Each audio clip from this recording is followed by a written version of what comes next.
In Mr. Picardo's class, we are pledging to end the use of the R word. The R word is the word retarded. Why does it hurt? The R word hurts because it is exclusive, it's offensive, and it's derogatory. Our campaign asks people to pledge to stop saying the R word as a starting point toward creating more accepting attitudes and communities for all people. Language affects attitudes, and attitudes affect actions. Special education is the practice of educating students with special needs in a way that addresses their individual differences and needs.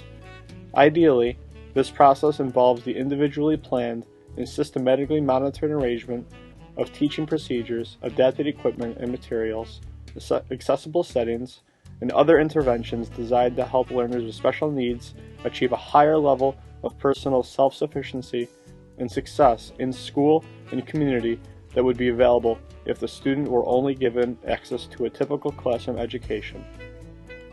Common special needs include learning disabilities, communicable disabilities, emotional and behavioral disorders, physical disabilities, and developmental disabilities. Learning disabilities are a group of varying disorders that have a negative impact on learning. They may affect one's ability to speak, listen, think, read, write, spell, or compute. They are lifelong and cannot be cured.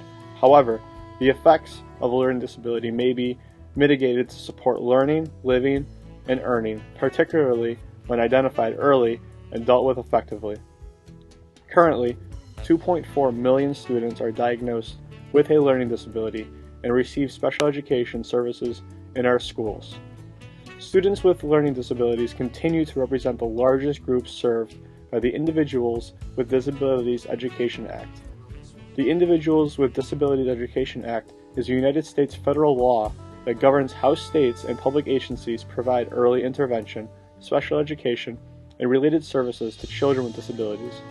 It addresses the educational needs of children with disabilities from age 3 to age 18 or 21 in cases that involve 14 specified categories of disability.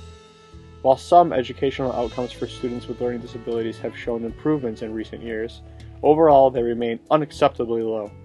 Close to half of secondary students with learning disabilities perform more than 3 grade levels below their enrolled grade in essential academic skills such as reading and math. 67% of students with learning disabilities graduate from high school with a regular diploma versus 74% of students in the general population. Among working age adults with learning disabilities versus those without, 55% versus 76% are employed.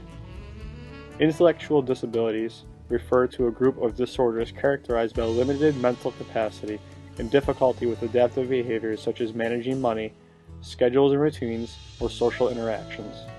Intellectual disability originates before the age of 18 and may result from physical causes such as autism or cerebral palsy, or from non-physical causes such as a lack of stimulation and adult responsiveness. Children with intellectual disabilities may take longer to learn to speak, walk, and take care of their personal needs such as dressing or eating. They are likely to have trouble learning in school. They will learn, but it will take them longer. There may be some things they cannot learn. Intellectual disabilities can be caused by genetic conditions such as abnormal genes inherited from their parents, errors when genes combine, or other reasons, including problems during pregnancy, problems at birth, health problems such as whooping cough, measles, or meningitis. An intellectual disability is not a disease. You cannot catch an intellectual disability from anyone. It's also not a type of mental illness such as depression. There is no cure for intellectual disabilities. However, most children with an intellectual disability can learn to do many things. It just takes them a little bit longer and with a little bit more effort than other children.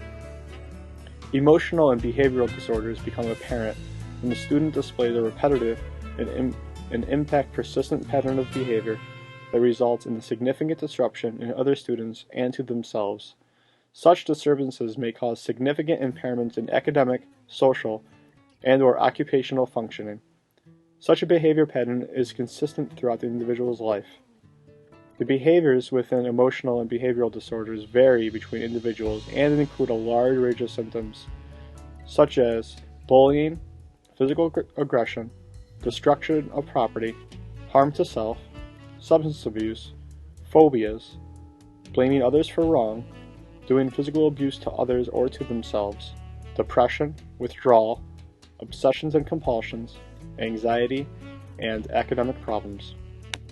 All of these problems, including learning, intellectual, physical, emotional, and behavioral disorders, are true and serious, but these are not the most important facts. Students with disabilities are also students and need to be treated as such. These individuals accomplish unbelievable tasks that many, with or without a disability, could not. Here are some of those examples. Dr. I. King Jordan is the first college president in the United States who is deaf. He is the leader of the Gallaudet University, which was established in 1864 at Washington, D.C., specifically for students who are deaf and hard of hearing. It is the only such comprehensive liberal arts university in the world. Dr. Jordan challenges everyone to examine his or her attitudes about people with all disabilities, and has become a very positive symbol representing people who are deaf and their culture. Tim Cordes provided the valedictorian commencement address at the University of Notre Dame in 1998. In 2004, Tim, who was the second person who was blind to be admitted to a U.S. medical school, graduated with an MD from the University of Wisconsin. With help from a variety of special tools, his guide dog Vance, and faculty, Cordes put in the hard work and completed his comprehensive medical training. He was able to perform procedures such as intubation, to observe surgery, to treat patients with physical and psychiatric ailments, and to participate in house calls and clinic work. Cordes currently is working on his PhD.